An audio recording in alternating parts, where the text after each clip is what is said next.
And we're back for part 4 of the TORA bag from Myth Leather Company. And this will be a fairly quick video. We don't have much left to do in this bag. We need to install the feet. We got Shelby here today making the straps. The liner was done yesterday off camera. So all we're going to do is install the feet, drop the liner in, put the upper trim on with the mag snap, and I guess maybe we'll fabricate the straps on camera if we have time. We got Shelby in here today making the straps.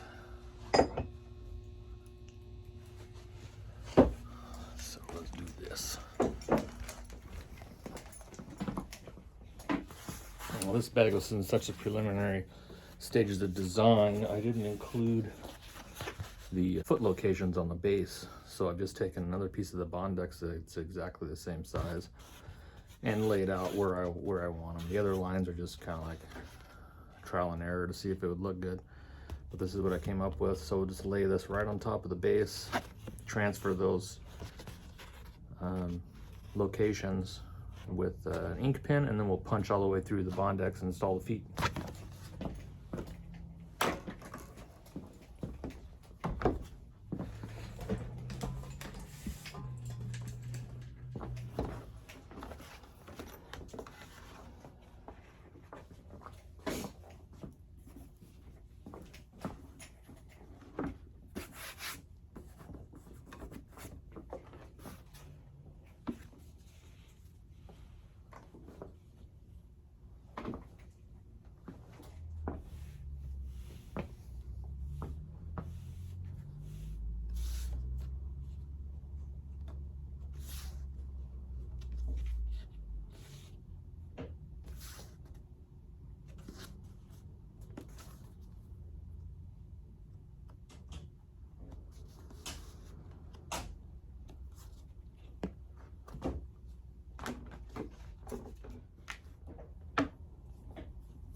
And we got these 3/4 inch solid brass bag feed from Buckle Guy and a 9/32 of an inch post. I found that that's the best combination for us. This is another jig that we have. I'm just going to turn it on its side and use this for hard surface and install these feet.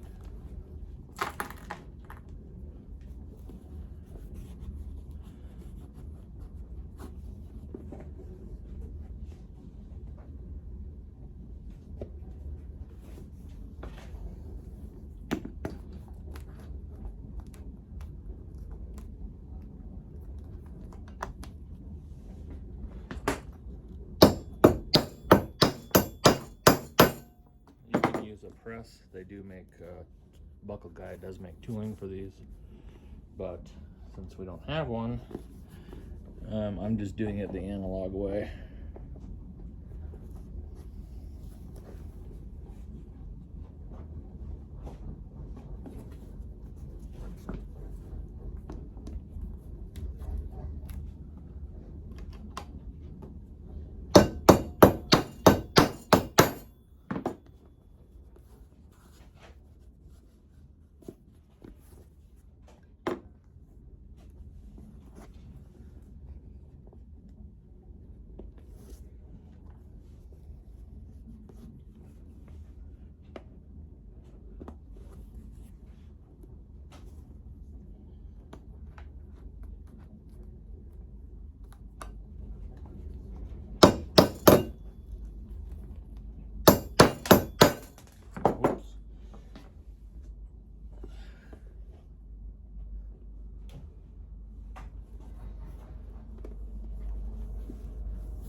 There we go.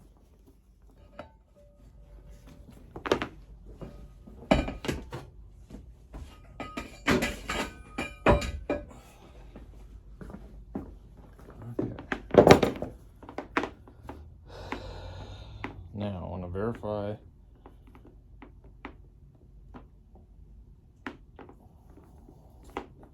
the circumference of the inside of this bag, and I'm going to do that with a tape measure, fabric tape measure, plastic one, garment one,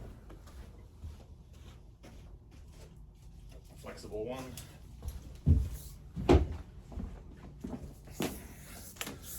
whatever this thing is called. And I'm just going to go from 2 known points, and in this case it's going to be from seam to seam. So I'm just going to carefully measure along the top. In this case, I guess it would be a radius.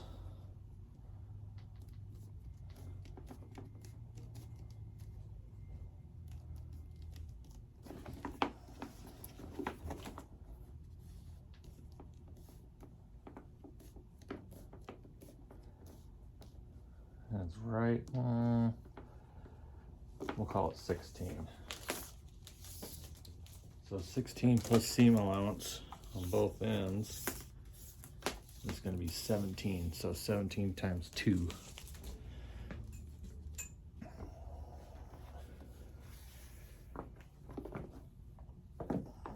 And that's exactly what this piece is going to be.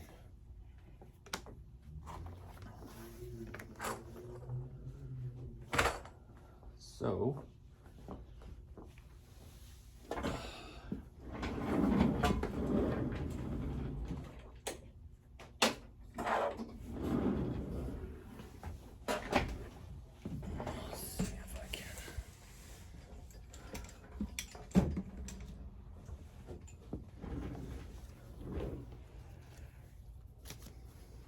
what this is going to be is the upper trim liner. Upper liner trim, rather. So basically that's going to go in the bag right here. It'll also house the magnetic closure, or mag snap that we're going to use. That'll keep the bag together when closed.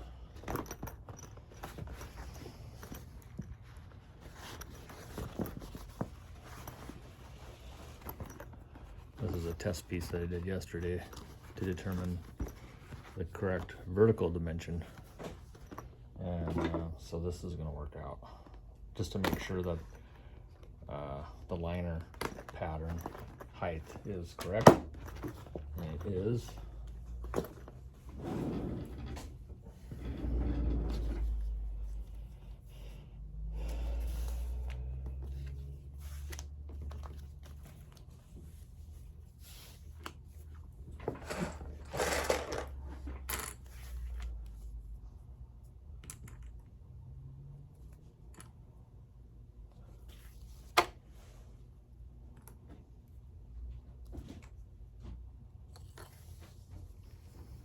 Let's go stitch this up quick.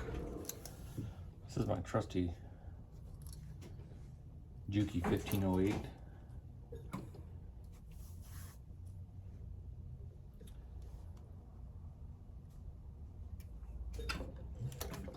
This machine's pretty much set up just to do construction.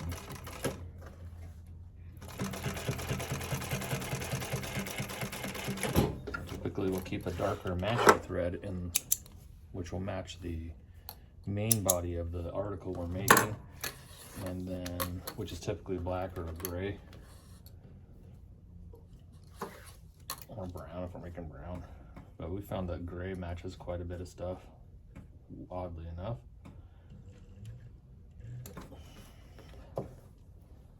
And then we'll use the other machines to top stitch.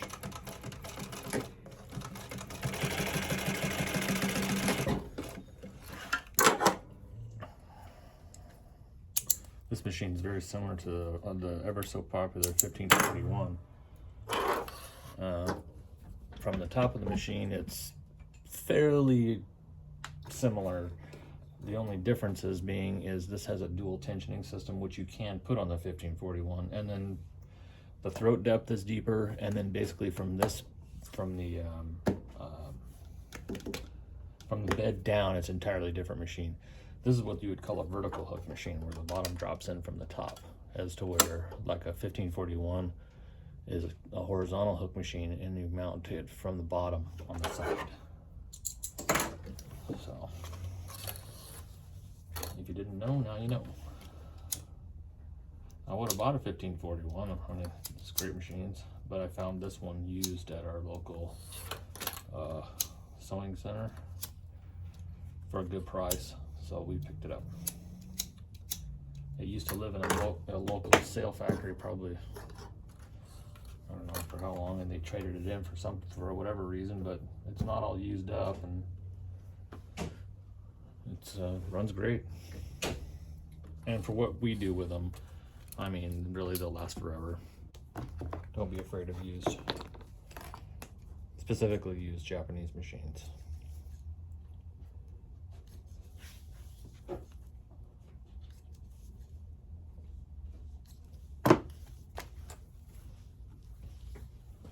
What you got? What you got? Some scabbing to do? Yeah.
My favorite.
One of the greatest, I would agree.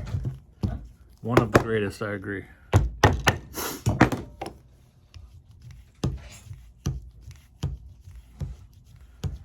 think it needs a speed reducer. It needs a little more torque. I might take. Is that how that works? Yeah, I might take the one off of this machine and put it on there. It struggles a little bit over really hard seams. Even at the max. Yeah, it just doesn't have enough torque with that little motor. So it's not necessarily that the speed it needs reduced, it just needs Torque. a little more. Yep. Interesting.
Okay, we're gonna throw this back in the machine and tack this seam allowance back down where it needs to go.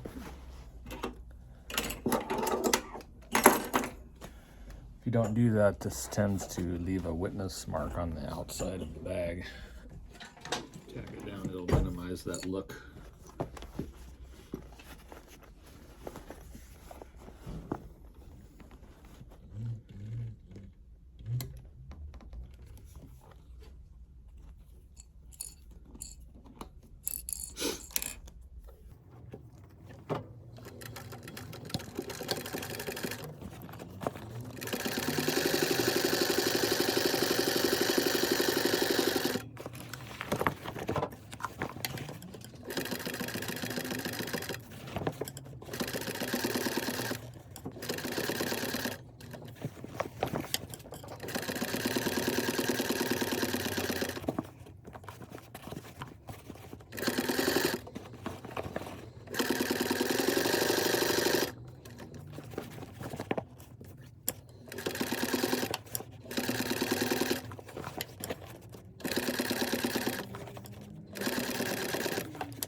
Put a little bit of reinforcement on here for the mag snap, and then we'll drop the lining in.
go.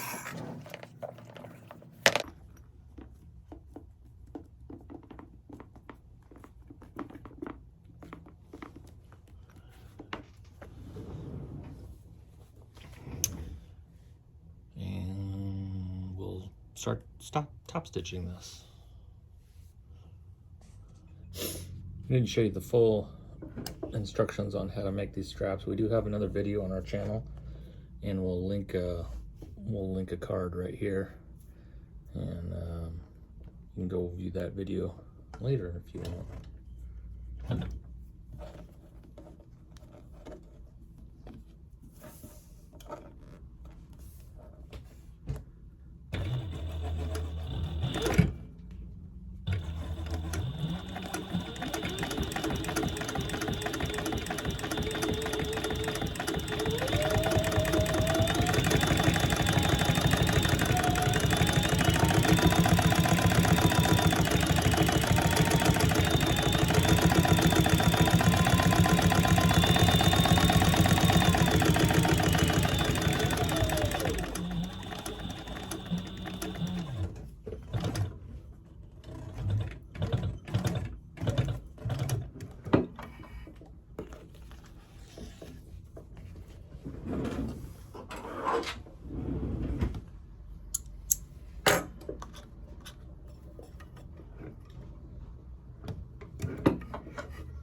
Sure is a piece.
And that's a wrap. And there you have it, Myth Leather Co.'s TORA. This is the last and final episode of this bag, and please stay tuned for more makes. Hit the subscribe button and like button, and we'll see you on the next video.